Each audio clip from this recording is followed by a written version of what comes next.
Nobodies. It's all easy for me. I don't really. Yeah, you have to try these. Tell me what you think of these Budweiser Zeros. I've been drinking a lot of NA beers lately Good to know. because I drink way too much. Yeah. And so I try to like take breaks. And Is shit. beer usually your preference? Like if you were drinking, is it beer? Is it whiskey? Scotch? What's usually? All the above normally. Yeah. So I do. Probably depends on what you're doing, huh? Yeah, my go-to is tequila. Oh God. Or I can only drink tequila if I'm in Mexico. That's it. really? Yeah. Dude, Mexican tequila is really good though. I mean, I'm sure it's like 50% water. Maybe that's why it's easier. yeah. But it's also, just the vibe of like being in, Mexico and all those things. Yeah. Do you drink shots or margaritas or what? I'll drink a margarita. No. But I'm just not really like a hard A or a shot person in general. Yeah. Because I feel like what I've learned over time is you can always have one shot too many. Yep.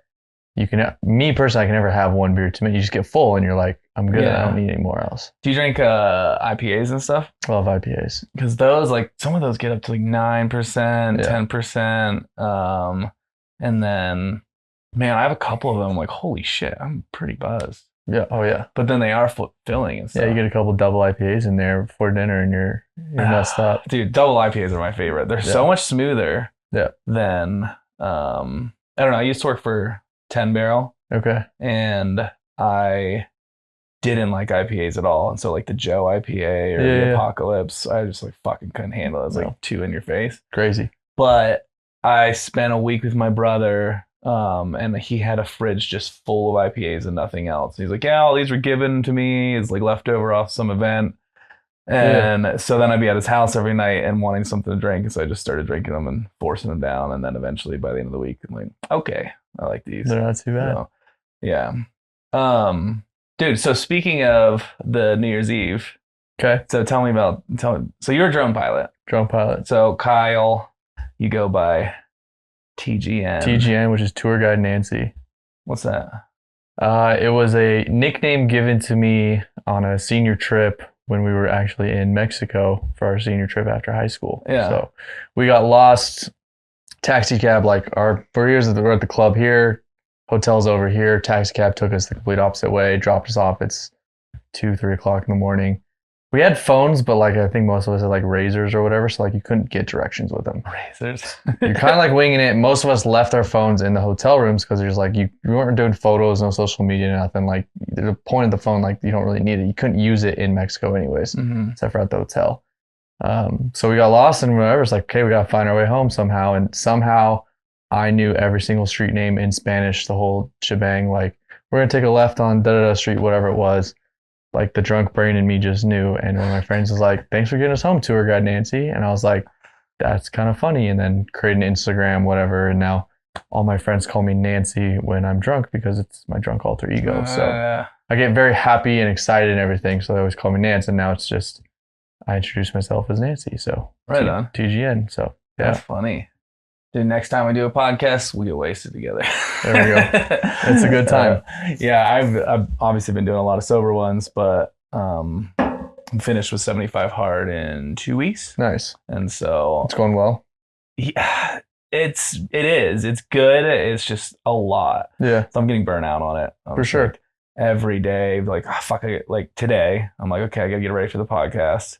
Like, I gotta get the workouts in. I'm not gonna do them later. Like, just doing all this stuff, so it just feels like it eats up every day. Correct. And then my day just disappears. Yeah. And then I'm like, oh yeah, I was supposed to edit this and do this. And I know that feeling. So I'm excited to not have to do everything. Yeah. But I'm sure there's some like things you can take away from it and take into the next step. Maybe not everything, but yeah. Yeah. Like one of the requirements is read 10 pages a day. Yeah. And so love to continue doing that. Right. Like physical books, because I never did that before. Yeah. I'm not a reader either, so I can sympathize with that. Yeah. But I really enjoyed it. It's just like, I guess almost cathartic. Just sitting down with myself. Okay, I'm just read for a little while. Yep. And then go to bed or whatever. Right. But sometimes I'm just exhausted. I'm like, dude, I don't want to do this tonight. So I would love to mostly do that, but also have the option to not do it. Right. So right now I have to. But the no drinking was really good. And then I challenged myself to do a live video every day. Okay. So I do 15 minutes of just talking to YouTube.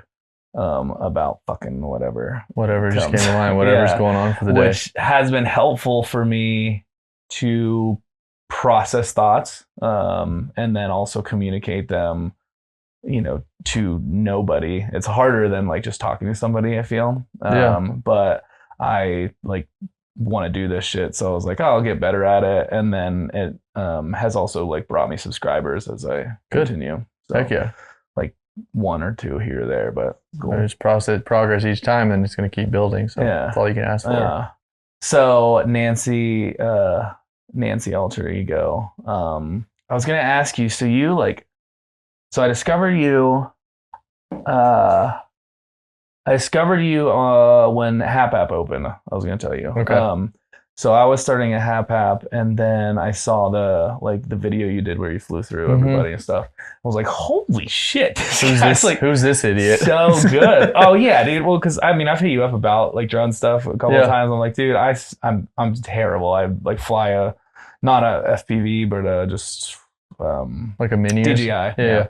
And yeah, I mean, just like, I'm trying to just get a couple creamy shots, nothing crazy. But so seeing like your flying abilities, I was like, holy shit. So started following you then. And then it feels like you've just like grown and grown and grown. That was like what, 2 years ago, maybe? It's been almost 2 years, I would say. Yeah.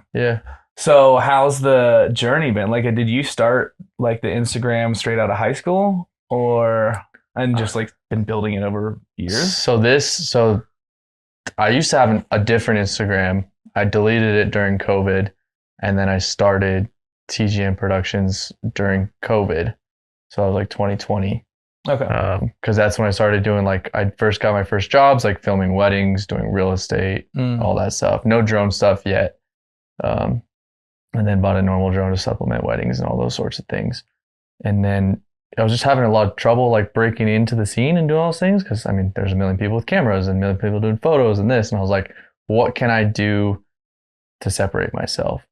And I saw there's a guy, his name is Jaybird Films. You may have seen him. He does a lot of stuff with like NFL, American Idol, you name it, he's done it. He travels the world and does like the coolest things. He made this one take bowling alley video. I think it's like 2021 or 2022. Yep. So that was like the first video I think that got a lot of people introduced to FPV. It was like, wait, what is that? How did he do that? And it just blew my mind. I was like, I want to figure that out. I want to do it somehow. So I've always kind of followed along, and then I started realizing, I was like, there's literally nobody in Boise who does this. Yeah, I don't think so. There's nobody. Like, but you see in like LA, Seattle, wherever, the big cities. And I was like, maybe this is the way. So just started practicing and crashing a bunch and figuring it out, and now we've gotten to the point where we're at, and I think I still have a long way to go of what I want to be able to do. Yeah. But yeah, it's just like, I think my motto has always been, why compete with the market when you can be the market? Right. So yeah. Yes, I mean, it seems to be working out. A little bit here and there, yeah. Yeah. What is your, I guess, like end? Like you said, there's a lot you want to do. Are you trying to get to a point where you're getting really huge clients, or are you getting to a point where you can just do the kind of videos you want to do for fun and get paid because of social media / Yeah, I think combination of both. I mean, like me, I'm a very active person. I love being outside and all this stuff. So if I can film the things I like to do, I think that's always a benefit. Like, I mean, this past weekend I was at a ski resort and filming, music and skiing and stuff, which is things I love doing. I love concerts. I love skiing. So it's like, if I can find ways to supplement, do that, if it's working with Red Bull or GoPro or whoever the heck it is, ski resorts, like that would be the dream. And it's obviously, if you can get paid to do things you like to do, like then it's no longer work anymore. Yeah. So I think that's eventually the goal, and, get to work with pro sports teams. Would love to get that. I think doing stuff live with people is so much more exhilarating than, doing something when no one's watching. Like I flew for Theo Vaughn last year, and, it's like, if there's 12,000 people here, and if you mess up, like, everyone's going to know it was you. So it's a lot more nerve wracking, but in a good way, because you care. Yeah. So I want to do that. And then I want to get more into the live world of doing it on live television. Like, you see during like a football game or whatever it is. So adding it into live production is kind of the next goal. So you can stream live from the drone? Yeah. So there's kind of like a 2-prong system or whatever. So there's a USB-C plug into my goggles. It feeds into like the DJI controller, and then the DJI controller has a HDMI feed out. So I would just HDMI feed it into whatever their system is. So we should have our first run in this coming weekend. Yeah. We're gonna do the Big Sky tournament at ICCU Arena downtown. So Sky tournament. It's like Sac State, Montana State, Montana. Their conference basketball tournament before they go to March Madness and stuff. So we're gonna help out with that and see how that goes, and then hopefully we can use that to leverage more stuff in the future. Yeah. That's so. You say we? Do you have a team now? Or so we have a team. So like I do like the drone stuff. We have other people who do different things, who love to do like the storytelling or the graphics or the photos or whatever. So there's 7 of us total now. Oh shit! And then they will just come out and help me if it's I need a visual observer or whatever it is for all my flights. So dude, that's wild. Yeah. The FPV drones, then, do you build them yourself? Because I think you're talking about like fixing them or buying parts or something once to me. I haven't fully built one from scratch yet.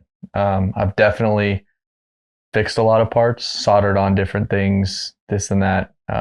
Like I just replaced 2 drones with like the whole camera system and like went from the 3rd generation to the 4th generation. So I've done a lot of fixing, wear and tearing. It's part of the trade is when you crash, you got to know how to fix it. Otherwise, there's no one, like, it's not like you can't just send it into the company and be like, hey, fix it. Because the problem is a lot of these drones are built with like 10 different organizations and companies' parts.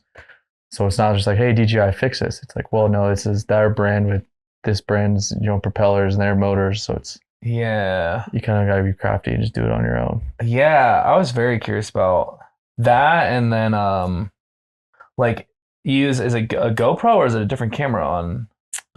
So it depends on the size of the drone. Well, they're mostly all GoPros, but you have normal GoPros on the big drones, and then on the small drones, it's called a naked GoPro. Okay. So you take a GoPro, you strip it of all of its parts. It's basically just like the motherboard and the camera. Okay. Just super light, super tiny, like no battery, no nothing. And then you have like a little port that you plug it into the drone's battery. And because these drones are so tiny in order to meet FAA regulations to be able to fly over people and whatnot. So there's just another thing that could possibly break and go wrong. So. I was I've been working with this guy, Michael. I got lucky meeting him, but he works in Hollywood, but he moved out here. Yeah. And there was something we were filming for Meridian, and I was like, hey, I have a drone. Like, we could do some shots from up above the court.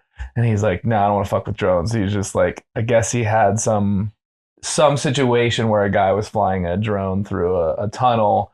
And he's like, are you sure you're good on this? He's like, yeah, for sure. And there's all these people around. And he crashed it on his like practice take. He's like, dude, if this hits somebody in the head, we're fucked. Yep. Like, he's like, I don't want to touch it. Yep. And I was like, that's fair. So so you have to have it a certain size to even fly it around people. Then. So it has to be weighed under 249 grams, has to have propeller guards, and then you have to have remote ID. Yeah. So, and then we also have drone insurance as well, which is not cheap. Yeah. So a lot of clients we have to add them onto, like for Tree Fort, we add Tree Fort in the city of Boise on.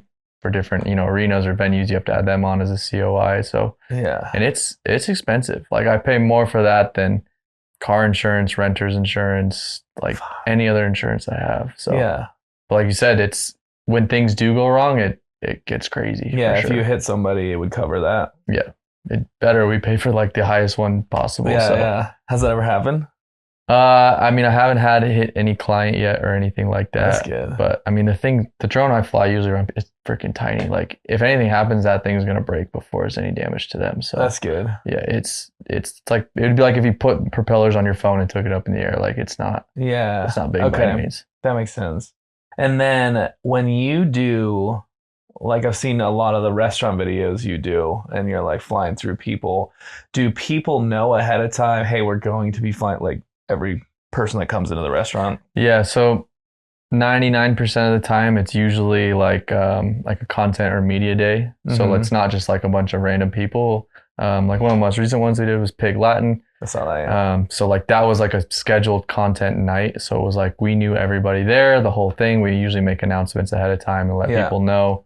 drone's gonna be flying. Don't look at the drone. All those things. So, Yeah. and sometimes I'll even walk around and I'll show people like, hey, look how tiny this thing is. You're gonna be fine. You're gonna be safe. Like, all this stuff. So, yeah, we try to make it. It's kind of like a car shoot on a closed course, like it's a closed restaurant night type situation. Right.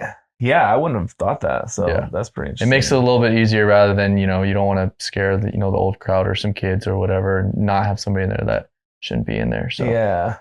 Dude, I was at the Theo Von show. Were you? Yeah, and when I saw the drone, I was like, I wonder like who got allowed to do that? Like, I just didn't think that was even feasible. Yeah.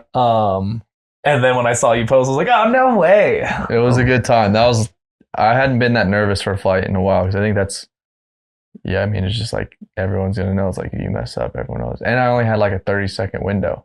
Yeah. Right? Like a music show or a concert, they're playing music, it's loud the whole time. I'm like, I got to take off and land before he starts talking. Because it's once he's talking, it's, it's dead super silent. distracting. Exactly. And I don't want to be that guy. So yeah. They told me I had a 1 to 2 minute window, and my visual observer was like, no, it's already dying down. And we looked at the footage, it was like 27 seconds. And I was like, oh my God. Perfect. Yeah. No, it turned out. Yeah. How do you, this is like some of the shit stuff in the weeds for people that watch this, but whatever. Yeah, they're good. How do you set up, like, I noticed you'll fly outside and everything's bright, and then you go inside and it brightens up. So are you using an auto? It can't be shutter because you need your, so what's your... everything's full auto, unfortunately. Yeah. But I mean, you can't really tell when you're seeing it on like... Yeah, just because with those GoPros, I mean, they're not the best. Yeah, you just have to go full auto. Like, there's nothing, because if you throw an ND filter on, they're not good at low light, so you can't go inside with them. And so it's just... But so I've never even used auto on video. Like, so is it just the ISO that goes back and forth? Because you want to keep the shutter the same whatever speed. Well, so right? I have shutter on auto, so auto full shutter.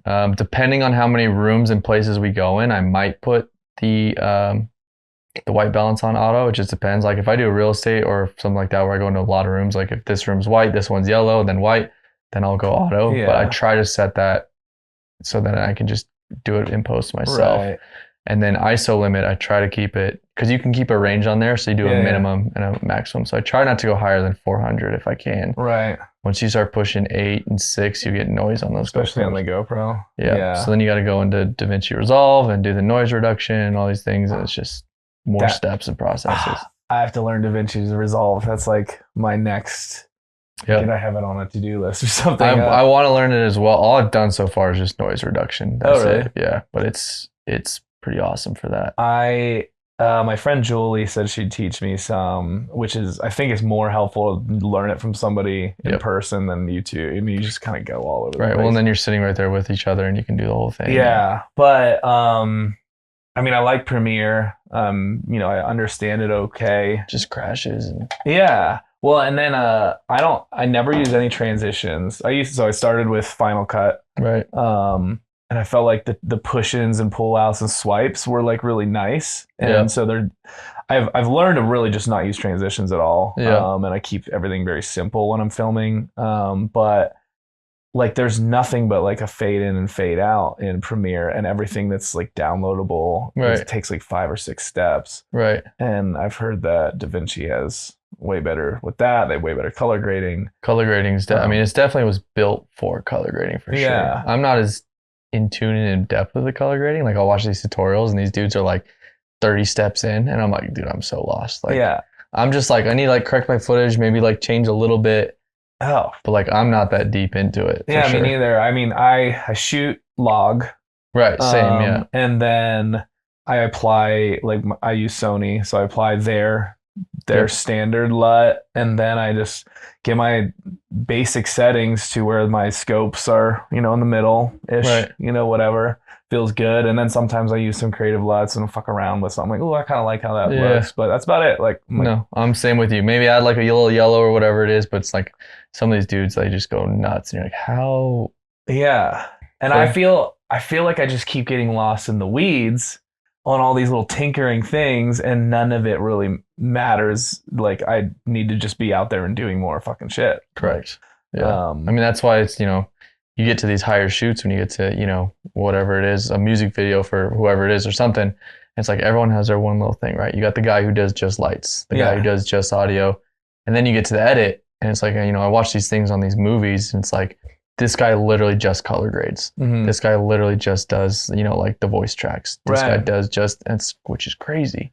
Yeah. But I mean, then you get so dialed. I'm like, I mean, it makes sense, like, do what you're good at rather than, you know, we're trying to like learn the color grading and the transitions. It's like, no, this guy's just here for visual effects. Yeah. Which makes so much sense. I don't know if I could ever do that style, or I don't think I could chase a career where I was just stuck in one tiny, like, so defined, you know, like Hollywood, just like you said, okay, you just color grade, and that's all you do for 30 years is you're just sitting there color grade. You know, like I feel like I'd get bored. I'm sure they probably have some side stuff too, but I mean, if someone was like, hey, I need you to come color grade for you know, Top Gun, you'd be like, yeah, that's I'm in. Yeah. So do you, I was asking earlier about like just fucking creative distractions and blah, blah, blah. But like, so do you find yourself, I mean, you've definitely niched down with the FPV drone stuff. Do you find yourself still being like, fuck, still want to do that thing over there. I want to do this. And then how do you, if you have that, how do you allocate, you know, time, energy? For sure. I mean, I still do some camera work. I just don't really post it as much. I mean, I definitely still find myself, like you said, you see videos, I'm like, man, that'd be sick. Like, I want to learn how to do those things in After Effects or whatever it is. Yeah, I don't really know. I mean, it's all over the place these days. It's hard to say like how to, I don't know. Yeah. Yeah. I mean, I struggle with it so much. And I mean, I started, I picked up the camera in 2020. Okay. And then I started kind of actually shooting video and stuff in maybe like 22 or something. So like a couple of years. Yeah. But I just, you know, I try a little bit of this. I tried some weddings. I'm like, it's not really, you know, I like doing real estate videos, but I hate photos. Yep. So same. like I'm like, okay, so I can only find those things out as I go. Yeah, test it out and try it. Right. But I still, like, right now, like I've always wanted to do this podcast. And so I'll keep getting distracted by all these other little things. And then this would get put on the back burner. And I'm finally hitting my stride this year. That was helpful with 75 Hard, I think, because I'm a little more focused. Right. But I'm like, one a week. Like you got to be putting out one a week, because to be successful in this space, you have to have hundreds, right? You know, to get somewhere, unless you're like already famous and you start a podcast, right? Which I'm not, right? But yeah, like I'll do this, but I'm still like, but I want to, like, I'm playing music again, so I'm like, I want to do that, and then just allocating time and Sometimes I feel like even if you do have a niche or whatever it is, like doing other things kind of helps sparks creativity for the thing you want to do. Yeah. Right. So like for you, it's like doing the podcast. For me, it's doing the drone. But it's like sometimes like if you just kind of do the same thing over and over and over, sometimes it's like, man, it's nice to go back to a real estate video, or it's nice to go back and just, to me, it's like creating and doing fun stuff with friends, or like my friends they love the end process of having the photos and videos, but they hate the time we spent doing it. Yeah. Every time I'm like, all right, let's get, and they're just like, they get so upset. And then I'm like, but then at the end of the weekend, they're always like, dude, thanks for the whatever. Yeah. So for me, it's kind of nice to have friends who aren't in the creative space, because it's a good way for me to get away from it and like regroup. So we get to, you know, like rock climb, snowboard, whatever it is. Yeah. And they just want like nothing to do with phones and anything. We get our one group picture at the end of the weekend and they're good. Yeah. So it's a nice way to like regroup. And then for me, it's sometimes I go create with my friends, or I just go like fly for fun, do things like that. And it kind of like brings it back. So I try to step away and come back, or try and do a different thing and then come back to it. So rather than just like same thing over and over and over. That makes sense. I do struggle with that when I'm on a trip, where I'm like, I don't want to be the guy who always has to like have his camera, always has to pose somebody, always, you know, especially people are getting annoyed with it or whatever. I'm like, oh no, come over here. Yeah. Like, dude, can we just hang out and do this thing? But I also, if I don't do it at all, I'll like come back from a trip sometime like, dude, I didn't take a fucking single picture. And like, it was so pretty. I wish I would have got like something, you know? It's that tough world, right? Because it's like, and then they look to you to take photos, but then you're like, well, to me, like, at the end of the day, this is just more work. Right. So it's like, it's adding on to the more. It's like, okay, cool. Like, yeah, we took a bunch of stuff, but now I just have to work more while I do enjoy it. But it is work at the end of the day. And it's like, okay, now I got to add on to the other 100 things I do. But now it's like, okay, now I have all these photos to edit plus make a video recap. It's like, so it's like, where's that fine line? And then it's like, you also, like you said, you want to enjoy the moment and have fun and be present. So where's that fine line? So I have adapted to doing a little bit more with my phone these days because it's just a little bit easier. So quick, so much easier rather than bringing like, I used to like go on a trip. I'm like, okay, we're bringing 2 drones, we're bringing a camera, we're bringing a GoPro, we're bringing 360. And now it's like, just leave all that stuff behind. It's like, okay, we'll bring the phone and then maybe a GoPro for skiing or whatever it is. But you another thing I saw you did was the Northern Lights. Yeah. And you were like, you probably had all your rigs for that. Cause I had like 10 cameras out that night. Dude, that was so sick. I'm so pissed. I was in Scottsdale when that happened, and I was in the middle of filming this music video up here. Yeah. But I went down for something, and we had already filmed one day, and we had a second day to film yet. And I'm down here. I'm like, holy fuck, there's Northern Lights. And so I had the guy who was directing it. He brought another video guy out, and they like went up in the foothills, but they couldn't really get it. It was super random. So like the first one I remember, I was like we have like a little treadmill or whatever, our apartment complex gym. And my friend Mackenzie texted me, and she's like, "Are you going to see the Northern Lights tonight?" I was like, "What are you talking about?" Yeah. Like, and this was like 8 o'clock at night. So it was like, I think it might have even been a Friday. I was like, I'm doing the treadmill. I'm going to watch TV, go to bed. Like, I'm calling it a night. And she was like, are you doing the Northern Lights tonight? And I was like, what are you talking about? Like, what? And she's like, yeah. And then like send me a bunch of stuff. Then I like started researching. And then I was like, you know what? Because they were like saying it's popping off in Europe. So I FaceTime my friend in Germany. And I was like, do you see this right now? And he saw it. And I was like, oh, this might actually be a thing. Yeah. So she's like, do you want to do it? And I was like, fuck it, let's try it, let's see what happens. And I've always been taught to get, like, you can see it with your phone, but the best is to get away from light pollution. So I was like, all right, where's the closest place we can get? So I was like, let's just drive up to Bogus, we'll hike around the backside, and hopefully that should be good. Yeah. So we went up, and yeah, it was GoPros, as many cameras, everything, just try and get all the angles. And yeah, that was the first time I'd seen it in person, like with my eyes. And it was so magical, huh? It was like crazy. We couldn't stop. Like at one point, like a tear came down my eye, and like Mackenzie was just like laying on the ground, just staring at the sky. And like we were up there for like 6 or 7 hours. Yeah. Like we looked at one point, it was like, it's like 4 a.m. Like we need to go home. Yeah. Now. That's the cool thing about filming the Northern Lights, I feel like, because you can set it and then just let things literally go. Just put a time lapse on and then just. And then you can enjoy it. Correct. Which was awesome. I saw the Northern Lights in Iceland 8 years ago or so. And I mean, I was like, dude, this is one of the most magical things. 100%. I get goosebumps just like thinking about it, like standing, you're like, holy shit, what is this? Yeah. And I was able to get a photo. I was borrowing somebody's camera and I didn't know anything about them, but it was like long shutter is what I, learned. So, but I was, very pissed that I missed it. And then there was that other weekend that happened and I was working and I was like, God fucking damn it. But I'll get it again, now I'll come back. But yeah, when you see it, you're like, I'll do anything in my power to see it again type situation. Because it's just. Did you ever catch any of the eclipses? I didn't. That's another one. Like Northern Lights, eclipse. I want a bigger lens for we saw one, I saw it in person, but like I don't have any big lenses. So I'd love to have a big lens that, like you can zoom in and get that thing popping for sure. Yeah. I want to get the 200 to 600, I think.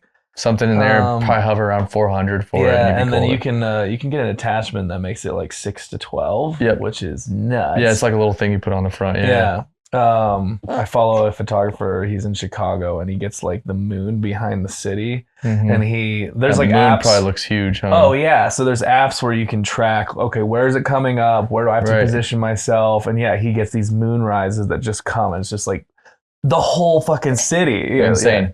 You see that sometimes in LA too when they do that far one. I don't know if you've seen those. And similar situation where you see like the moon in the background, you're just like, damn, that's sick. Yeah, I guess I get pissed, dude.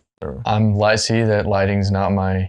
It's another like. That's what I'm saying. Like they'll get on these sets and like that's their whole job is just lighting and they crush it and you're just like, I would have thought of that. Yeah, I like. Do you do photos at all, or did you? I used to do more. Like I would do some photos for like friends or whatever. I'll still take them like for fun if we're on trips or stuff, but not as often. But I do enjoy a good photo. Like I have a bunch of photos and prints hanging up in my house, and those are super fun. But it's just, you know, it is. You get so many things. It's like I want to learn all these things. I want to do these things. It's like you got to kind of narrow it down every now and then. But yeah, because I started with photos, and video scared the fuck out of me. But I think a lot of people, right? You start with photos, you're like, this is a little, and then video is like, it sounds scary, but it's not scary once you. Yeah. Well, and kind of back to what you're saying about like creating the market. I just realized, I was like, dude, there's not hardly any videographers compared to photographers, or it didn't feel like it. Correct. And then some of the videos I'd see, I was like, man, these do not look that good. I was like, I know I can get like better stuff. I just have to work at it. But it was, at first it was just so much fucking work. Like 100%. And now it's starting to come around. Yeah, you start learning things and people are like, well, you need to throw like this filter on, and then you got this, and then you gotta learn log, and then you're like, what is all this stuff? And it's like, it's not just one thing at a time and you'll get it. Yeah. But yeah, with photos, so when I was taking photos, my buddy Noah, he went to photography school and he moved to New York, but we would hang out and he taught me like flashlighting. Yeah. And once I saw it, I was like, holy shit. Like talk about like knowing so much about lighting and the manipulation of lights and shadows and stuff. It's crazy. And that sparked my interest a lot. So I still like to do that for fun, where, you know, here and there I'm like, oh, okay, let's fuck around with. Yeah.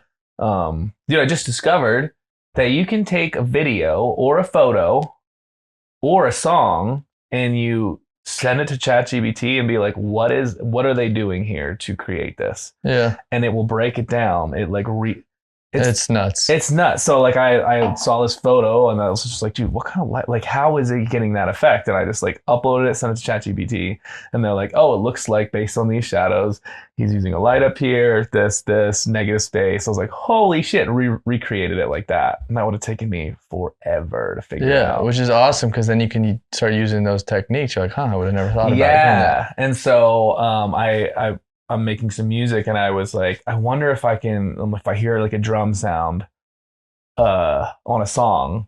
And so sure enough, you can upload it and be like, or you can say, hey, on this song by this band, how do they get the drums to do that? And it'll how can I recreate that using Logic Pro? And then it'll just step by step. I was like, holy fuck. Interesting. Yeah. I never thought of that. Yeah. I might have to start using that. Pretty useful. So that is. Yeah, I mean, I don't know exactly how. I think it has to, it has to probably be a well-known song, or whatever. Right. But yeah, it was really cool. Was I asking something else? I lost it. It was something about the photos, I know. One of the things I have struggled with for probably since I started doing this is feeling like I am always behind, and like there's always too much to do. And I'm just like, fuck, dude, like, where does the time go? I probably say that every single day. I'm just like, fuck, where does the time go? Right. Do you deal with that? All the time. Do you have any way to like help yourself process that and not get like wigged out? Because I noticed, at least for the last couple of years, I was living my life almost in misery. Yeah. Like just not getting it done enough, and every once in a while I get a win and finish something. I'm like, yeah, I feel good. And then again, I'm just like, fuck, I'm behind. Cross one thing off and three things get added. Yeah.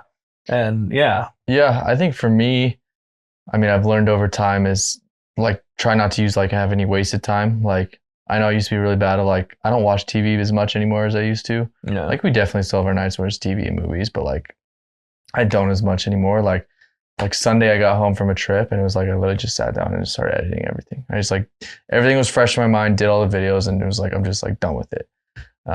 I've also learned like, if I have like the urge or the itch or like an idea, like I always run with it, and I run with it as long as possible. So like, I've had a lot of late nights, a lot of, oh my God, it's 3-4 o'clock in the morning. Like, what did I just do? But to be honest, my best edits happen in the middle of the night. Yeah. There's a term in the industry I've heard many times called sketch boy hours. So a lot of people use that when it's like from like 12 a.m. to like 6 a.m. in your editing. So I've had a lot of late nights I like turn like I'll be like crawling in bed. I'm like, oh my God, that's it. Like I need to do that. And I'll literally go turn on my computer at like 11 p.m. at night and then just That's smart. crank it out. So, and I also try not to force things. So like if I'm not in a creative space or whatever, like the other day I wasn't, it's just like, not even gonna force it today. Like we'll do other things. We'll get other stuff done that's a little less, creativity wise or whatever. Yeah.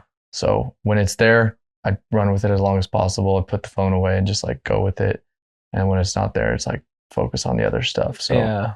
And then just try not to waste time. Like to me, it's not productive for me to have, 6 hours of watching TV on a Sunday or whatever it is. So, and I've also tailored my apartment towards creativity. So like I have a 2-bedroom apartment. I made the master bedroom my office. I made the smaller room my room because I'm like, all I do is sleep in there. And I don't need a big bedroom. Like that's silly. Did you take the TV out of the bedroom? Haven't had a TV in my room in like 5 or 6 years now. And then like I'm trying to create like a second office for not podcasting, but for like filming YouTubes and stuff. And I literally don't even have a kitchen table. So and we're going to put another office over there in the kitchen and just do that. So like, I'm just trying to tailor my whole life towards creating. Yeah. So it's like, it's just always on my brain these days. Dude, that's good advice. Cause the whole chasing things, when the idea sparks, there's a guy, Nabal Ravikant. He's a billionaire, but he's like a thought leader, and that was the first time I'd heard from him. He's like, I don't work a lot, or he's like, when I have an idea, he's like, I'll go for days without sleep. And I'll chase it down. Do you like, if you have shit to do the next day, you're just like, fuck sleep and I'll just figure it out anyway? Or yeah. I mean, I gotta get better at that then. Yeah. I mean, I've definitely had those days, and it's like you look up and you're just like, I mean, you'll survive. Like, I mean, I can't tell you how many days I've ran off like 2 or 3 hours or whatever. I mean, even like the Northern Lights night, like we went out and shot, and like I came home and I was like, I have to edit this all right now. We got home at like 4 a.m. Sat there and edited like 4 videos, like 700 photos, did the thing, went to bed at like 6:30, woke up at like 7:30, and I was like, let's just do more. Like, let's get it out. So when it's like there and it's fresh, and I've always found for me, the fresher it is, the better it's going to be. If I wait, it turns into crap. So like, I'm always like, today, like I had a real estate, it's like, I just went and edit the video, boom, there, just be done with it. Yeah. Because then I feel like if you wait, things also pile up a little bit too. Yeah. Oh, I get super, if I wait, I'm like, fuck, I don't want to hit that. And I lose that desire to even get after it. Yeah, that's good. I gotta start practicing that, actually. I think that's one of my big ones. Because like the other night I was making music and I was like, holy shit, like I'm in the flow, and all of a sudden it's like 3 a.m. and I was just like, God, I should probably go to bed. And I wish I didn't, because I laid in bed and I like laid awake for another hour and a half, 2 hours, because my mind was racing. And then, but I like had shit to do the next day, but then I couldn't sleep anyway. And because it's a blessing, because I'm focused on sleep. I try to get like 8 hours a day. Right. And so I'm always like, I'm well rested. But if I lose those moments, then when I wake up the next day, then I'm not inspired. So I think I'm just an oddball where like I can survive off like an hour of sleep and be fine. I wish. I can do it once. Like I can do it one night. It's probably not. Yeah, it's not going to happen consecutive nights for sure. But I mean, to me, if I hit that certain point in the night and like it's 2, 3 a.m., it's like, what's the difference between 2 hours of sleep versus 4 hours of sleep? Like, you're going to feel like shit either way. Yeah. So to me, I'm like, I'm just going to run with this until like I can't anymore tonight. Yeah. So, and like I said, all my best stuff and best work, in my personal opinion of my best stuff, has happened at like the most like randomest, weirdest times of day and night and all that stuff in places. So fuck, that's something that I gotta get better at. Yeah.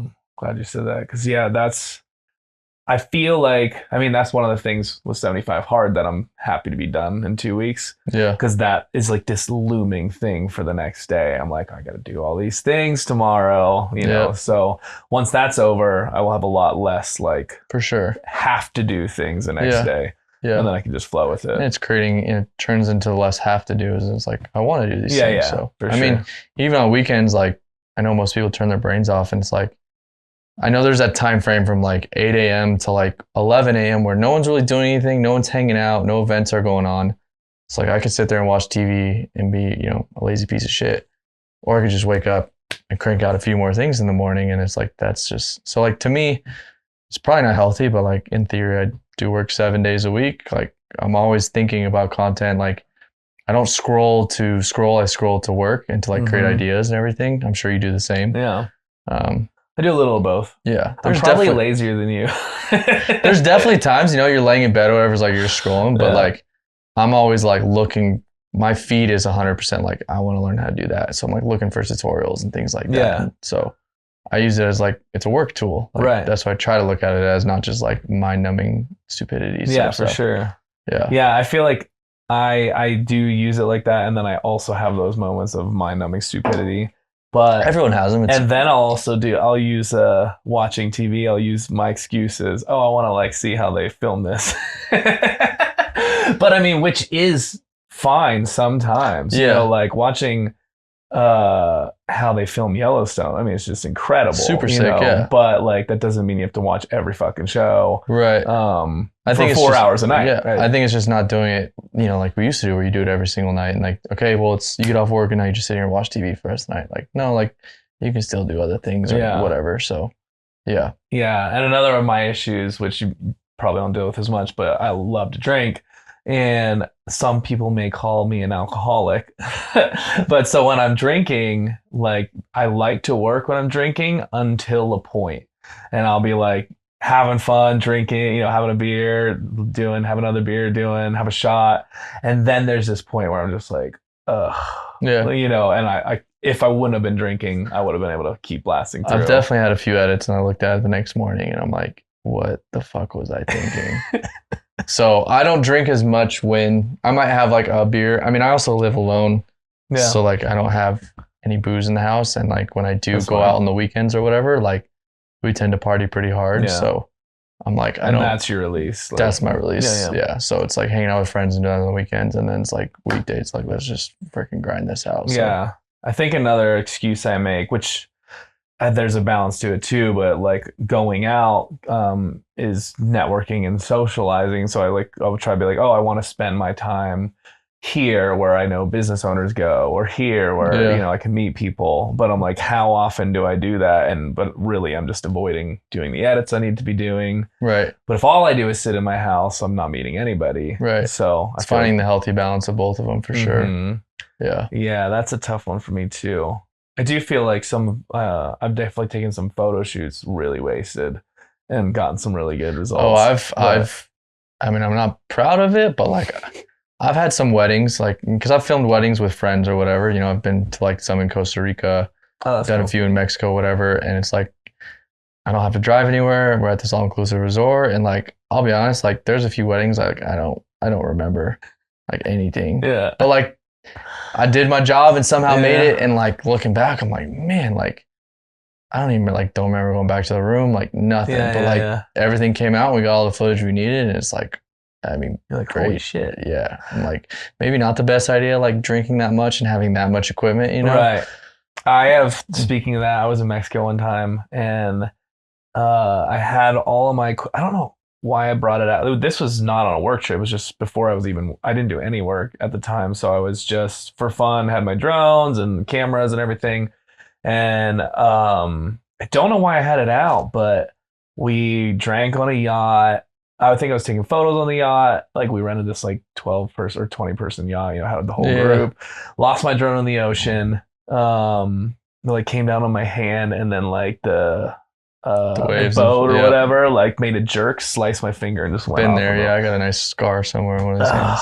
But anyway, so it goes to the ocean and then we get off and we continue to drink and I have my bag with me and I leave and I wake up the next day. I was like, oh fuck, I don't have my bag. And I left it at this bar randomly in Cabo. And luckily, the people I was with knew the owner of the restaurant, and they like called him and got him. I was just like, dude, what the fuck? What are you doing? Mm-hmm. Yeah. So that kind of shit is so stupid. No, I think you got to do it like once or twice. Learn it's like maybe not the best idea for sure. Do you have like, do you use an insurance for like all your gear and stuff? Or is it all through that same like company? So we have like the drone insurance, which is more, it's not as much for the drones, it's more liability in case you hit people, buildings. And then we have like insurance with our business for like all of our things and whatnot. So, because I was thinking about getting some, I still don't have any. I mean, I have like homeowners insurance that like I could cover some stuff, but I met a guy who sells some. I just haven't got around to doing it. Yeah, I know. I have a buddy who he has like camera gear insurance or something, and something happened where like a camera fell out of his car on a drive, or his tailgate fell down somehow. Something crazy happened, and thankfully like it covered everything because he's like a Sony A1 and all these things. Oh yeah, they're like $6,000. Yeah, it's like plus like lenses, all this stuff. I'm like, bro, like it's not something you can just like turn around tomorrow. I'm like, let's just go buy a new one. You know?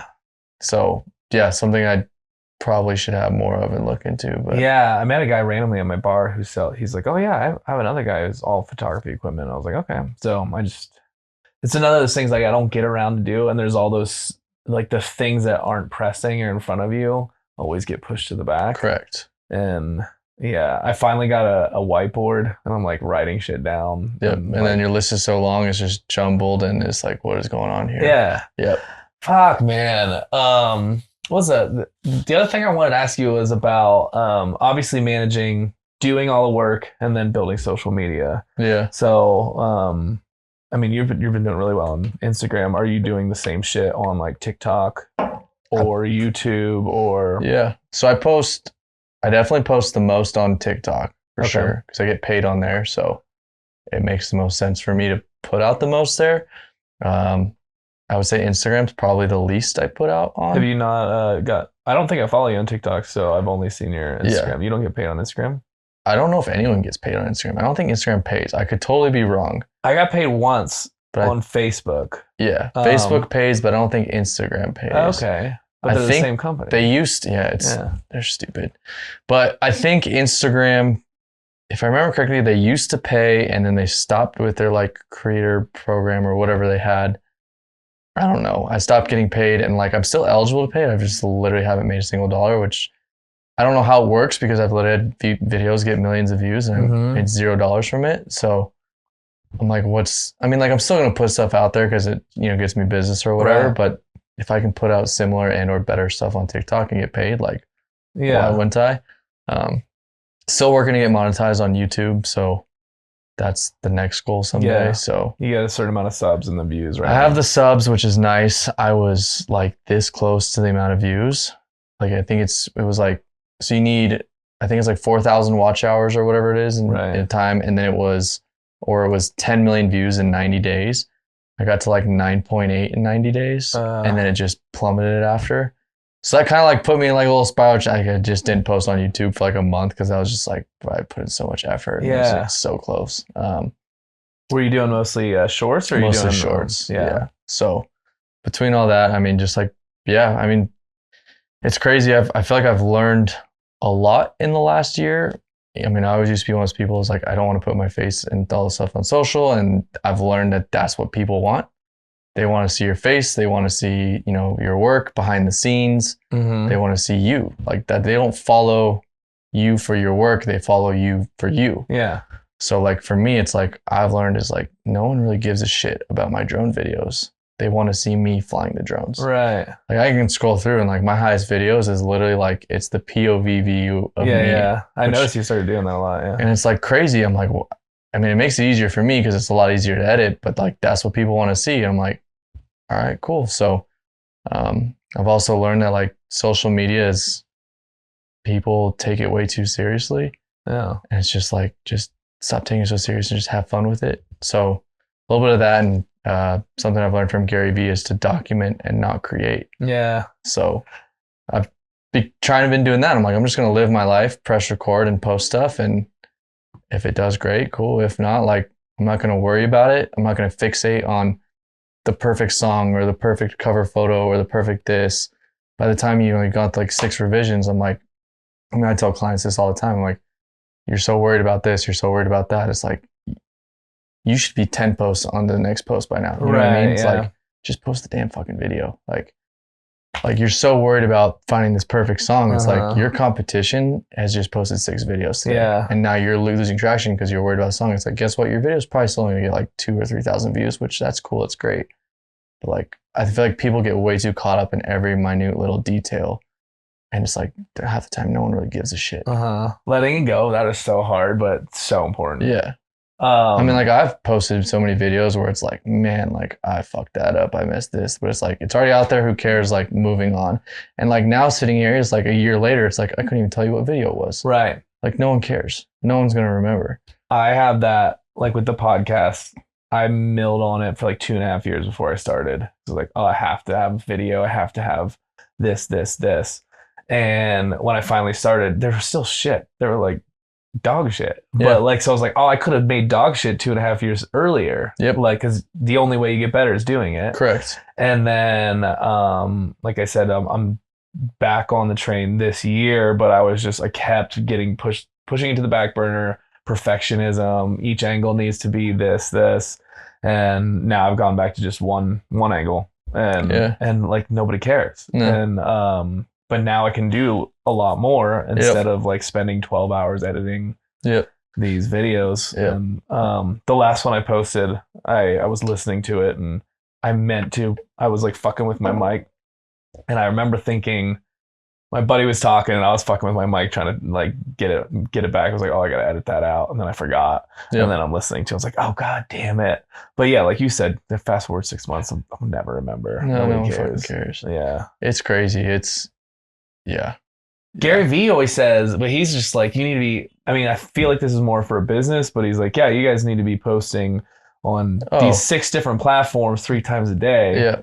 And I personally don't have time to do that, but it's physically impossible to post too much. Yeah. There's a guy, there's a video, I forgot what their account is, but they had met Mr. Beast in public and they were talking about how they'll put out like 30 to 40 Instagram posts a day. Yeah. And he's like, and Mr. Beast was like blown away. And then he started going through the statistics and he's like, yeah, it makes sense. You're getting like 9 billion views a month. Like, why the fuck not? Like, who cares? Yeah. Like, who cares? I mean, now that the platforms are even tailored. Like, I go on TikTok, you don't scroll the following page. You scroll the For You page. Right. So like your followers mean nothing in theory. Like, and everything you post is going to a new audience every single time.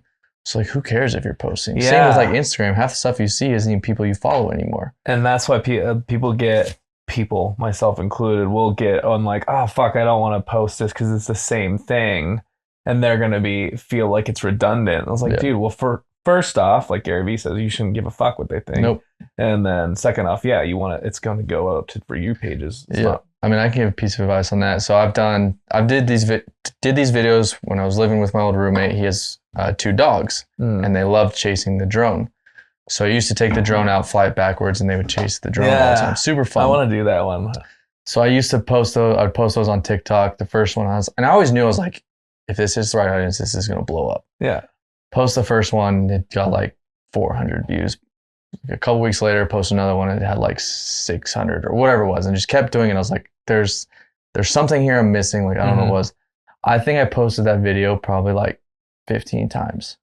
And I finally hit it like a year later, finally hit that thing, and it blew up, and it got like 4 million views, and it done great. Posted another one again. That one got like 2 million views. I was like, cool, I found like the rhythm of it. Right. But I mean, it's like you said, it's like, who cares? Like, I post videos over and over, use the same shit over and over and over. Yeah, so you were posting the exact same video, or were you just retaking I was like taking the video, and then I would just like change the song, or like maybe change the text, or just like minute little details, and like I left those up. I didn't delete them. Yeah. Like we're just like, I'm basically reposting the same thing and just changing it up. I have a buddy who works for Red Bull, and where he worked for Red Bull, and now he works for Fox. Okay. And he's like, dude, we repost stuff all the time. I'm like, well, if Red Bull can do it, why can't we? Yeah, yeah. Which then it's like funny because I'll see stuff and I'll see Red Bull post something. I'm like, I've seen that video like 15 times. Yeah, yeah. So it's like, you don't need to make new content. And it's the whole idea of like, it's not going to your followers, it's going to a new crowd. So a new group of people is seeing it every time. Yeah. That's interesting. I think people get a little too like worked up and perfectionist, like you were saying. It's like, who fucking cares? Like, we're taking it way too seriously, which the point of social media is to entertain you, educate you, and to like do all that stuff. Yeah, yeah. So. Yeah. I mean, for me, I'm definitely on the entertainment side. Like I don't teach anything. Like so everything I'm posting is purely for entertainment value. Right. So yeah, I should just be putting out whatever all the 100%. time. Yeah. There was a girl I started watching. She does YouTube mainly, but I feel like some of the principles cross apply, but there are subtle differences on platforms, I guess. For But sure. she was like, I posted this video and she's like, I thought it was really good and it only got like a couple hundred views. And she's like, but in order for YouTube to push things out, it needs to have like, it's like 95% retention, which means they watch it almost the whole way through or the whole way through. And so she's like, I looked at the metrics on it. It was a 15-second video and everybody watched 14 seconds and for some reason like stopped. And so she was like, I just chopped off the last section, like the last second, sorry, Yeah. and reposted it and it blew up like millions of views. And I was like, it's as simple as that, you It know, is. sometimes, you know. Just, Yeah. It's literally just, I mean, with my dog ones, it was literally like I just, same song, same era, that just like changed the caption. And it was Yeah. like, just like, or like the on screen text, like change like 2 words. And sometimes, I mean, sometimes it's luck too. Like, Sure. like I know there's a guy in Boise, he's got a TikTok with like 1.5 million followers or something. And he's like, dude, I get videos with like 2,000 views. He's Yeah. like, how does that add up? Right. So, I mean, there's definitely some luck to it every now and then and just being like, shoot, I got put in the algorithm. But there is, yeah, it's just sometimes it's the subtlest little things that you never know. Yeah. And then like with TikTok, you can have millions of views or millions of subs and not make as much. I think YouTube, you can make more per Correct. like view or sub Yeah. or whatever. Yeah, I mean, I've definitely had videos like blow up and I'm like, sick, I'm going to make some money. And then it's like, that's all I made from that? Like, that doesn't make any fucking sense. Yeah. So I know they're pushing more towards like TikTok Shop. Okay. But yeah, I mean, I've had some decent months with it, but there's definitely times I'm like, okay, that video is like 4 million views and I made like $1,000. Like, Yeah. I feel like it should be more. Right. Yeah.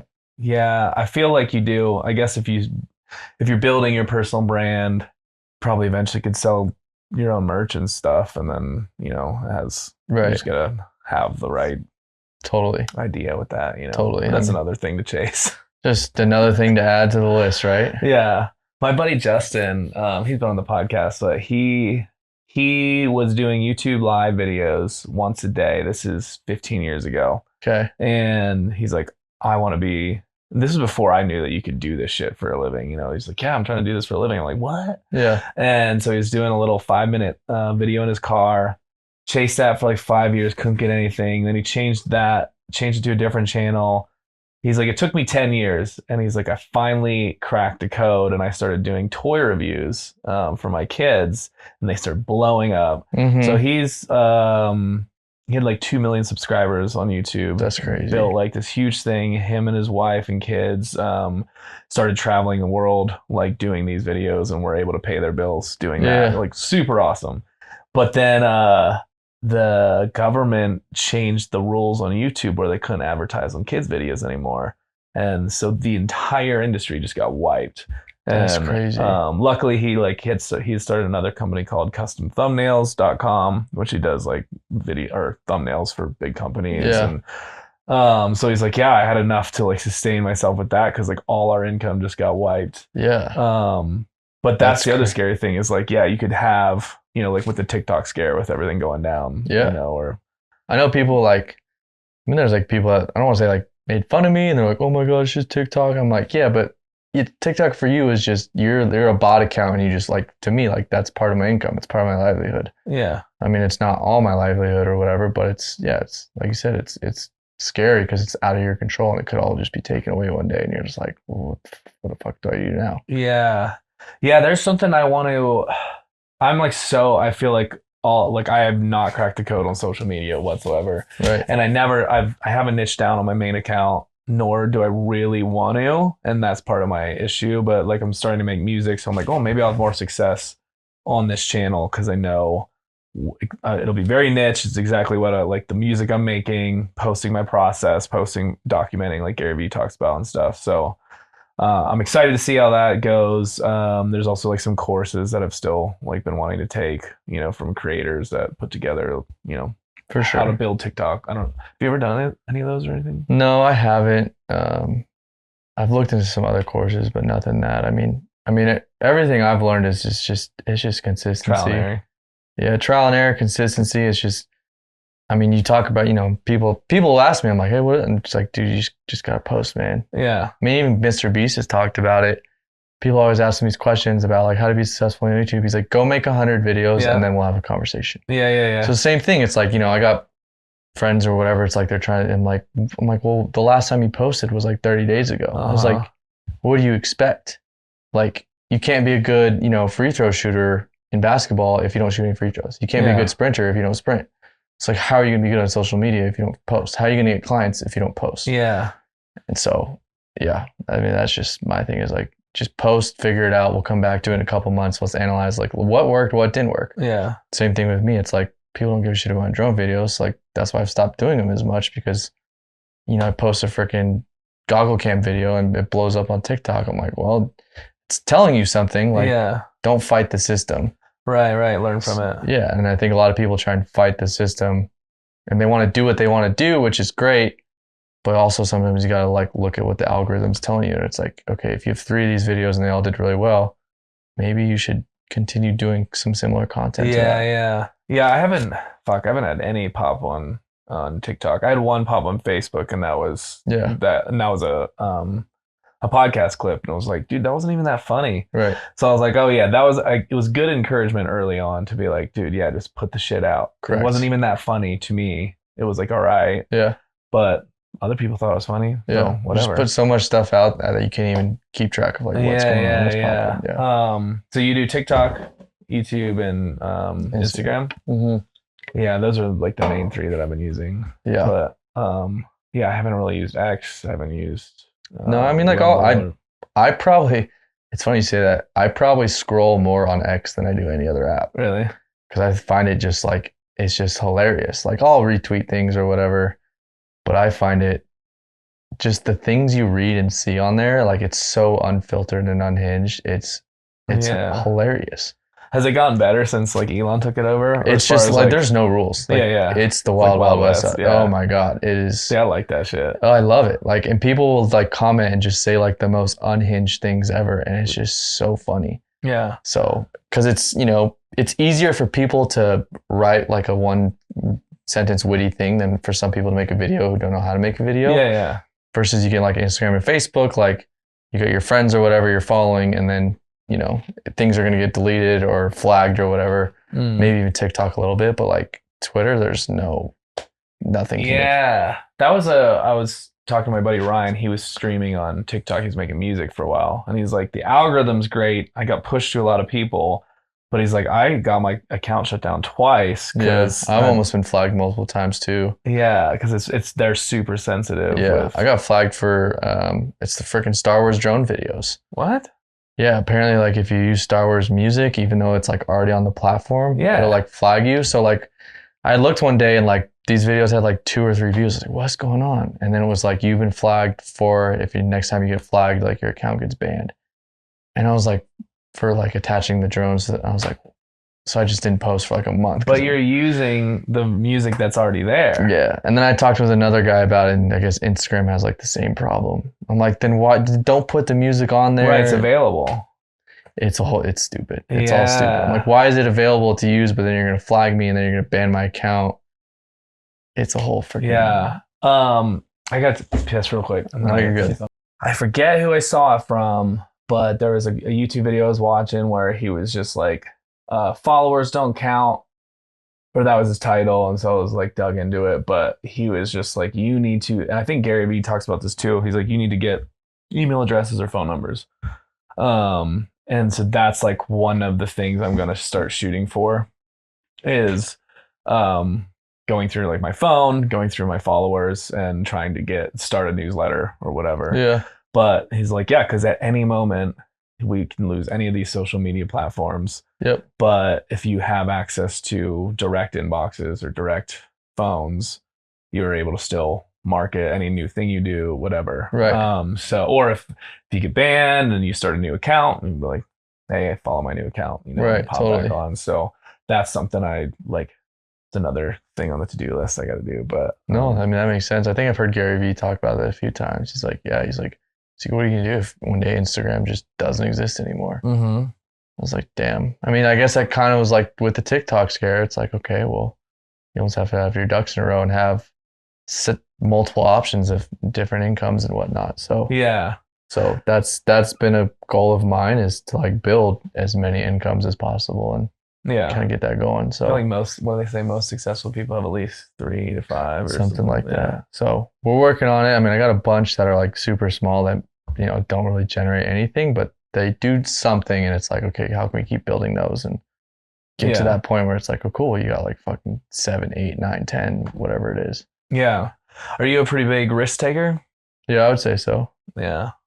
I Yeah. guess so. You're like crashing lots of drones. Yeah. I mean, I feel like, yeah, I mean, I guess I wouldn't be at least where I am today without, like, I was actually kind of having this conversation with my mom last night of, so like, what year are we, 2025? 8 years ago, I was in a pretty bad car accident, and car should have been totaled. It was totaled, but like I could have easily died that night, like the whole situation. So I feel like that's come to my life of like taking risks, of like saying yes to everything, almost like a fuck it mentality of like, I could die at any moment. So it's like, yes, let's take risks. Let's say yes. Let's do the things. Let's just say yes and figure it out afterwards type situation. Yeah. So Yeah, I still beer. Okay. That scared me for a second. I Fall thought it fell under. I was like, oh fuck. you gotta start over. Oh, I mean, that's what that one's for. But yeah, again, goes back to the perfection thing. But like when audio went and I was using this, I was like, fuck, dude, this audio sucks. Let's just post it, dude. You know, like nobody cares. Right. Yeah, but yeah, man, I think I was so risk averse. I'm a very late bloomer. Like I didn't party younger. I grew up in this culty religion, and like really didn't find my feet till mid-20s. And I didn't start chasing photo till like your age. Yeah. And when I was like bartending, I still bartend a little bit as well, but I was like, you know what, I'm just gonna do with this. I'm gonna go all in. And I was already in debt, and I was planning on. I'm like, well, wait till you get out of debt, then you can think about like going full time or whatever. And then I was like, dude, how long is that gonna be? And it's like, it's gonna be another 4 years, 5 years till you just jump in and do the thing you want to do. I was like, whatever. So, yeah, I mean, like incredible risk. But I was like, what's the worst that happens? Like you go bankrupt, you lose your house.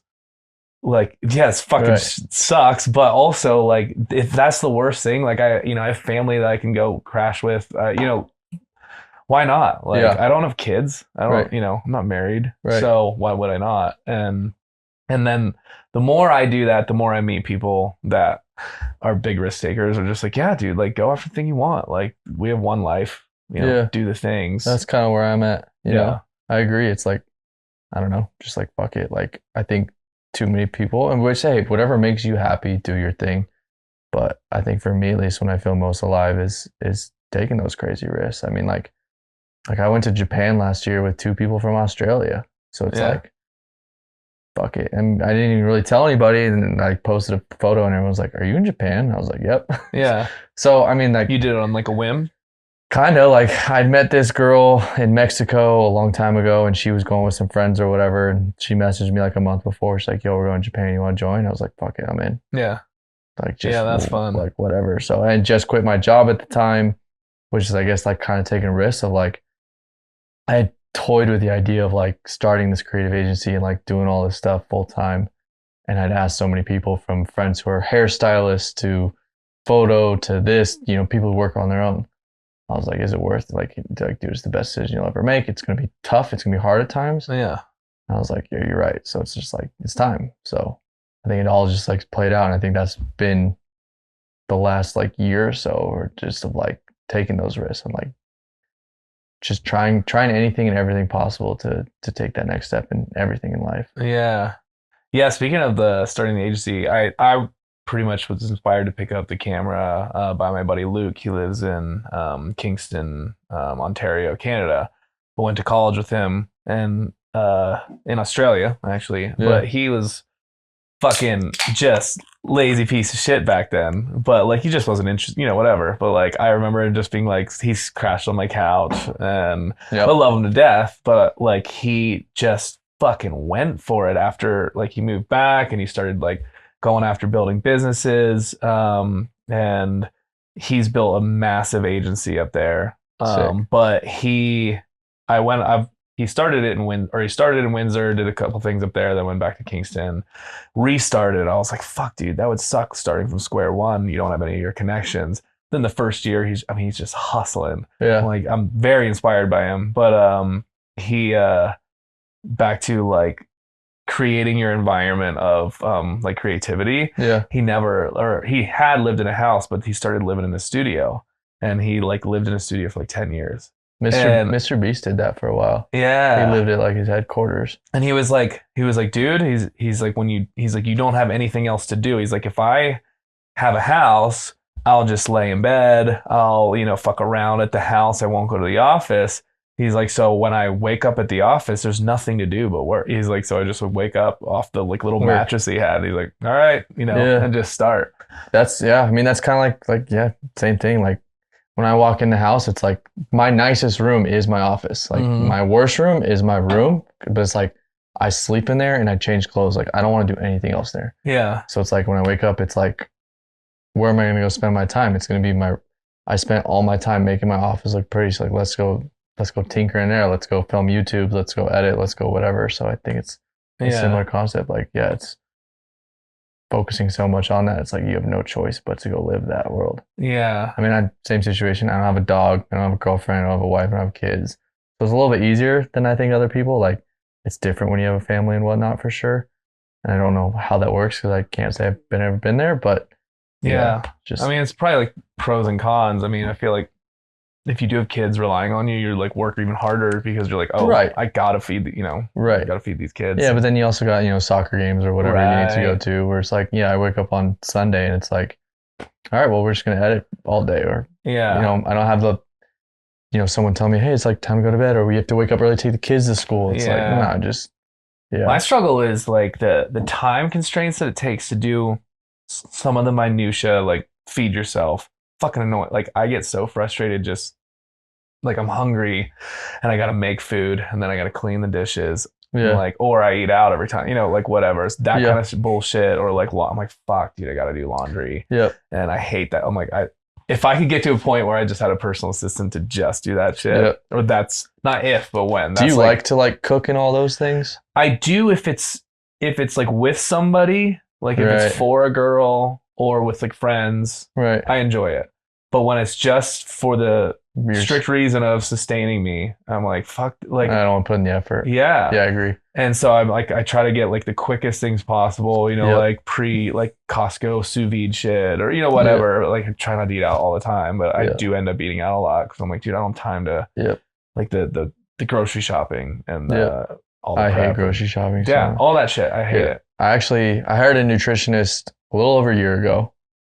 Which is one of the best things I've ever done, which I also think has helped work because, I've lost over like 30 pounds. Oh, shit. And like, I think having healthy foods also puts you in a little more productive state and whatnot for sure. But one of the things we've talked about, because I tell her, I'm like, hey, I'm gone a lot. I'm always on the go. I'm always doing these things. I was like, I don't have time to like always cook. I do love to cook, same as you. But there's always a time and a place. Like I don't want, and I hate doing the dishes multiple times. And being at home all day, it's like that's just more opportunity to create a mess. Right. So I'm like, hey, if we can make as many meals as like sandwiches and wraps and things like that as possible, because it's just so much easier and quicker. So I think that could be something that helps. Like I eat a sandwich almost every day for lunch or like some sort of like wrap or something like that. I do a lot of like breakfast sandwiches, yogurts, things like that are quick and easy. So it's less. And you have all that pre-prepared or do you still... Sometimes I will, like if I have like a Sunday or whatever, like I might just make the sandwiches for the week. Just so I'm in the mood. I'm like, this is easy. I can do this and knock it out in 5 minutes. Breakfast is pretty simple because it's like, yogurt, maybe we'll throw some like granola and protein. Like that's pretty easy. Like there's not like prep really involved. See, I still do like bacon and eggs, but it's still bacon. Eggs are just ridiculous these days. So it's like, I love eggs so much, but it's so expensive. But I am gonna. I had this girl Laurel on. There is a place that does like meal prep locally. Yeah, I really need to just start buying that shit because you can buy it. I don't like eating the same thing every day, but you can literally get like a different meal for each day and just throw it in the fridge and heat it up. Right. I need to start doing something like that. sure. It drives me nuts. And just like the little things are like, fuck, I got to run to the store. And Right. all of a sudden, it feels like 3 or 4 hours have gone by. I'm like, man, I really wanted to get to that or that. But yeah. So, yeah, I mean, sometimes I'll meal prep. Like I might make 2 or 3. I might not make the whole week, but yeah. Unfortunately, I just don't think there's like a perfect system either way. Yeah. Ideally, I'll get successful enough and I'll pay somebody. I'm like, yeah, take care of my laundry, my cleaning, my food. See, I don't mind doing laundry. That's my background, which is crazy. So yeah. I've probably done more laundry already in my life than you'll do your What whole life. What do you mean your background? That's like so I used to work in the athletic department at Boise State, and I was an equipment manager. And a job as equipment manager is you're in charge of anything and everything related to gear, clothes, shoes, anything the players wear and use for practices and stuff. So I worked for the football team for 6 years and then Olympic sports for 5 years. Okay. So basically, you're in charge of uniforms, clothes, shoulder pads, helmets, cleats, fixing stuff, all that kind of stuff. And then you're also in charge of doing all their laundry. Yeah. So after a game or a practice, which is every single day, you got 150 to 200 people worth of laundry you got to do. Oh my God. So I mean, I couldn't even tell you how much laundry I've done in my life.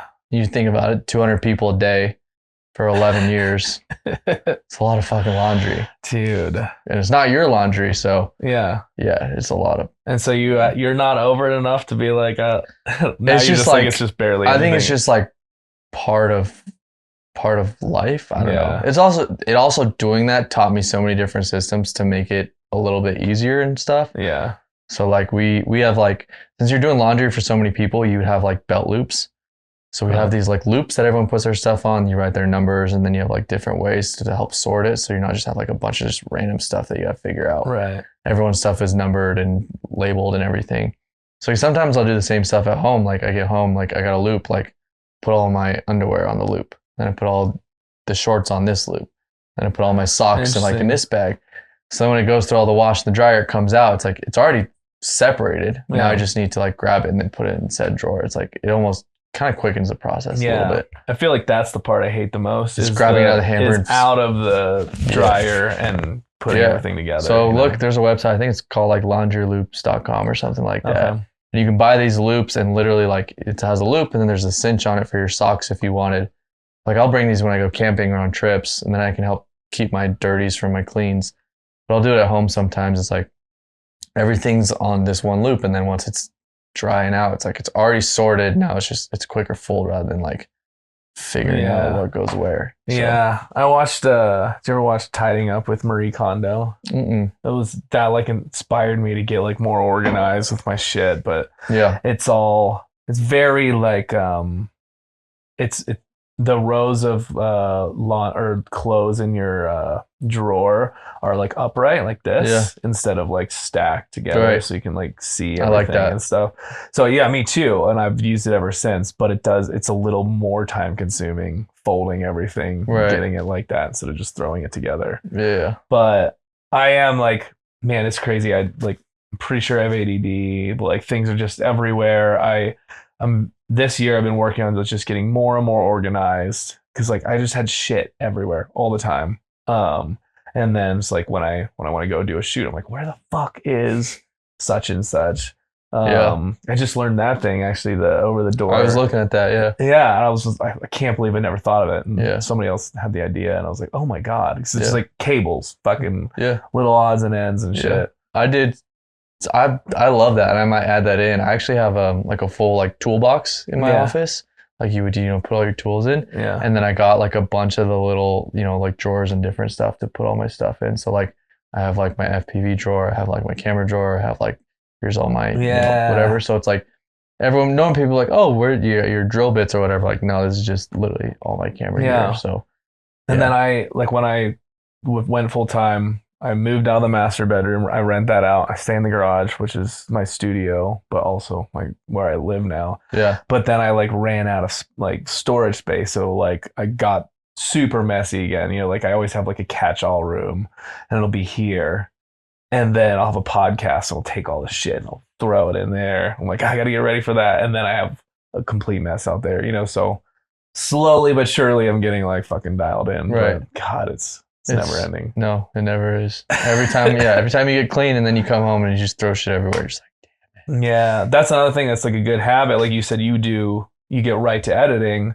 Is like if I were to put my shit away, it would make my life a lot better. But I'll just like throw it on the floor. I'm like, I'll get this tomorrow, Yeah. and then I don't get it tomorrow because I'm like editing Yeah. and whatever. For sure. I mean, yeah, I think I've also found that like when the office is cleaner, I edit so much better too. Yeah, Because like if I don't clean up or whatever, like the only time I don't is like I know I have like another shoot that day or like the next morning or whatever, and I'm just like, okay, we'll just leave it out because we're gonna grab it again. But yeah, it's just like I've had those spaces like because when I first moved in, it was just chaos and like wasn't getting anything done. Like so, there's definitely a mindset I think behind that. So it's like when I come in, like everything has its spot, it goes in its place, and it's like I want this big like beautiful open room yeah. and everything. So Well, yeah. then I have another problem where it's like I want to spend like I want to take a week off and just organize and get everything together. But like I feel like I can't because I have all the shit to do. So a lot of times, if I'm living in chaos, I'll be like, well, I can't clean all this shit right now because I have to edit this project and this project.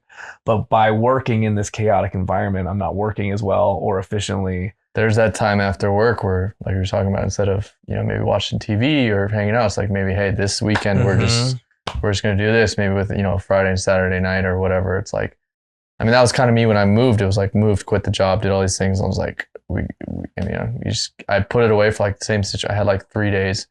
It's like I had all these projects, but it's like, I'm sorry, clients, like I just fucking have to do this. Yeah, yeah. And just spent like all day, every day, just music on, did my thing, and it was just like, it was definitely late to some projects, but now looking back a year later, like it's fine. It's so helpful to have. Like, everything's fine. Yeah. Yeah. Yeah. I'm getting really close to having shit where I want here. I went to my buddy Joe's house. He lives in the North End and he's a musician, plays music full time, like gigs and stuff. And I go into his house and he has like 3 rooms and he has like 58 plants.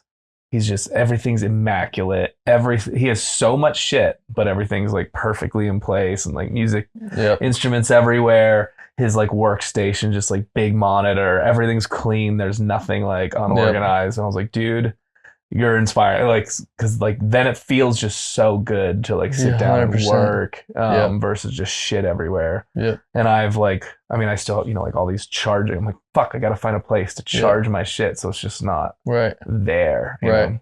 But, no, I totally get that. Yeah. No, I spent a lot of time doing that. And I think it's paid off for sure. I've had a few friends come over. They're like, who did? I mean, like I had somebody help and she helped me with everything for sure, which was awesome. But I think it makes a huge difference. Yeah.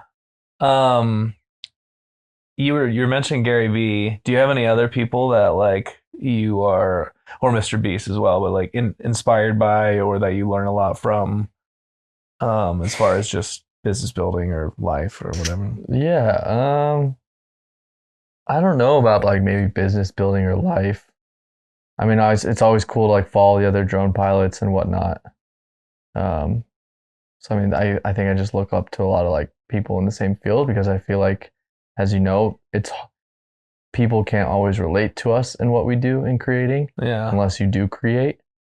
And I think for me specifically, I think FPV drones is a whole nother world. So it's hard to understand unless you fly. So like, it's a very small niche. Yeah. So I kind of look up to the people who do that a lot. So it's always kind of cool to connect with them. There's only like a couple in Boise that I even know that can do it and that we talk with. So a lot of the people I talk with don't even live in the state of Idaho. Yeah, yeah. So that's always kind of interesting and fun. But not anyone specifically that I think I really look up to, but it's always kind of cool to try and meet and talk, collaborate with others. Yeah, I was just curious. Like Gary Vee is always a big one for me. I just see his stuff all the time and I love it. Yeah. I mean, obviously Mr. Beast, but I think he's just his own freaking, like he's different. Like he's not even a creator anymore. I don't even know what you would call him. Like, yeah, he is nuts. I mean, he is a beast. Yeah. I love his story. I've definitely soaked up a good bit of his just story. I don't even watch a lot of his videos. I watch every single one. Really? Did you watch his Amazon show? No, I want to. You should. Yeah. You'll be hooked. He was on Theo and I was listening to him on that. Crazy how much he gave away. I mean, he's like, dude, I lost so much money, which I guess something I've learned, maybe not investing every single dollar I have, but it's a life lesson of like, there's no one better to invest in like than yourself. As yourself, yeah. Yeah. And I think people always get scared of that. And it's like, like I'm never gonna bet on anyone more than I'll bet on myself. So I think that's something I've learned is he always invests himself. He invests everything he makes back in the business. He's always betting on himself because he's like, I don't trust anybody else besides myself more than myself. Right. So I think that's a lesson I've learned and something. Yeah, that was something Luke said as well. And I was, I don't know, I was asking him something about like, do you invest in real estate or whatever? And I mean, there's obviously great things about stocks or real estate or crypto, but he was like, no, don't touch any of it. He's like, everything goes back to the business. He's like, that's what I control. Yeah. And I was like, really? I agree with that. Yeah. Yeah. Yeah. I mean, I've had this conversation with, like my dad. He's like, do you ride mountain bikes anymore? Do you think? So I was like, not really. Like, I was like, I make money and I go buy another drone. Because I know that drone's going to make me more money. And it's not about making money, but I don't know. It's just like, that's the only way you're going to succeed. Is like, you got to keep investing and like getting better and doing the tools and learning and all those things. So, and you like it? I love it. Yeah. I mean, it's super fun. It's like every time I do it, it's nuts. And I think the cool part about it is like every single flight and scenario is different. There's always a challenge that comes with it. Yeah. So. Yeah. I think one of my struggles is I love a lot of fucking things. And I think it will take me longer to get where I want to go because I won't, like, I can't niche down. Like I have figured out, I'm like, okay, what's your number one thing you want to do? Podcast. Okay. Make sure you're consistent. Keep building that. But I'm like, fuck, dude, I love music. Fuck, I love taking these photos, but like, I want to start doing some comedy. For sure. And I'm not trying to become a famous comedian, but I really want to try it. Like, I think it'll be fun. I think it'll be challenging, Yeah. So I have all these little things that I want to do. And I always feel like I'm missing out if I don't at least try some other shit, So, but I'm like, it'll probably take me longer to get where I want to go. But I'm just like learning to tell myself like, well, you're always going to move the goalpost. Like I'm never going to get where like to a level of success where I'm like, oh, okay, this is it, right? Like you're always going to be like, okay, well now I'm here. I want to go here, right? So it's always going to be a journey anyway. So it doesn't really matter the pace as much to me, as long as I can get to a point where I'm paying my bills or what, which I am. I mean, I'm surviving, so whatever. Right. So yeah, it's crazy because I think we've talked about this a little bit of like having a niche. And I remember there was this guy that talked about it and he was like, fuck the niche. He's like, you are the niche. Mm-hmm. And I was like, so I've always kind of like taken that in because I got to a point when I was like only posting weddings. And then I was only posting like real estate. And then I was only posting, like the party scene or whatever. And then for a while, I've only been posting drones. But now it's like, now I'm starting to post more than just drones. And I'm just doing like, I'm just posting my life. Yeah. Because like TGN Productions is me. I am TGN Productions. Like I am the niche. Yeah. So it's like, I don't know, that's kind of the point I'm at is like maybe drones is like the number one thing, like podcasting is your number one thing. But like you said, like I still love snowboarding. I still love, filming concerts, or I do love photos every now and then. I'll post some other stuff, but it's like, I am the niche and people follow me for me. Right. People are going to follow you for you. Yeah. Yeah. So it's like, why not just fucking post it all? Yeah. I think that's the whole side of like being picky and all that stuff. It's like, dude, just fucking put out there. And you never know. Like I put out like a video of my friends. We like floated the river before their wedding and like whatever. I like, didn't even think anything of it, and then woke up the next morning and had like 600,000 views. That's it. But it's like, well, I'm a drone account, so why are you posting that? It's like, well, who really fucking cares? You know what I mean? So yeah. Also, like I feel like once you're good enough at things, like my photos are good. Yeah. My content is good.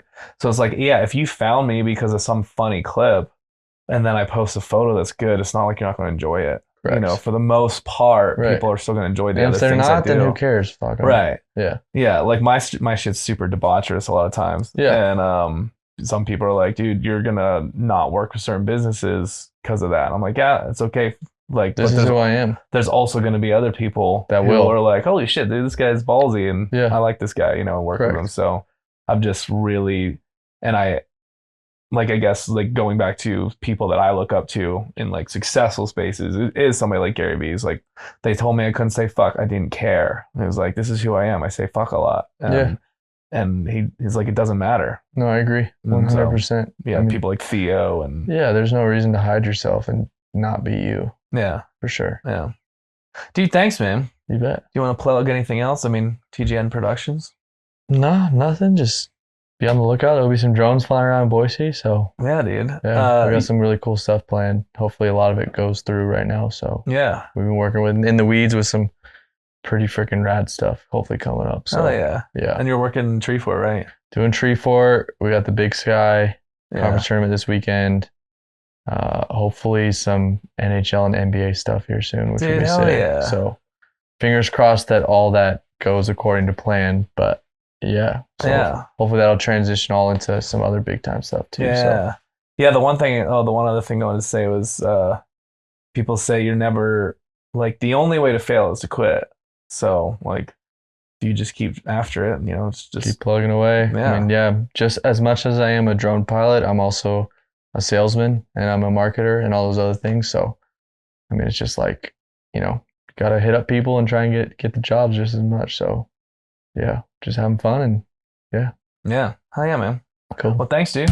We'll wrap it. Yeah. Appreciate you having me on, man. Nobodies.